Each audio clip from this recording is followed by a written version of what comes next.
আপনারও নিশ্চয়ই মনে হচ্ছে যে আজকে এই ঘরটা করি, আমার আর পয়সা কড়ি নেই, কয়েক বছর বাদে ওইদিকে আবার একটা ঘর বানিয়ে নেব।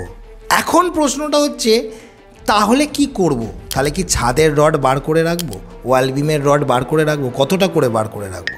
এখানে একটাই ভালো করে বুঝুন, যদি আপনি সত্যি 1 বছরের মধ্যে করতে পারেন তাহলে আপনাকে ল্যাপিং জোন মেনে রড বার করে রাখতে হবে। তার মানে আপনার যে ওয়াল বিমের রডগুলো, সেগুলো উপরের দিকের রডগুলো মিনিমাম সেই কলম থেকে তার পরে যে কলমটা করবেন তার মিড হাফ পর্যন্ত, অর্থাৎ মাঝখান পর্যন্ত যাতে যায়। আমি যদি ধরে নিই ওই কলম থেকে পাশের কলমটা 12 ফুট দূরে হবে, তাহলে 6 ফুট দূর পর্যন্ত উপরের রডগুলো বার করে রাখতে হবে। আর নিচের রডগুলো L/3 বা L/4 জন, মানে 3.5 ফুট বা 4 ফুট পর্যন্ত বার করে রাখতে হবে।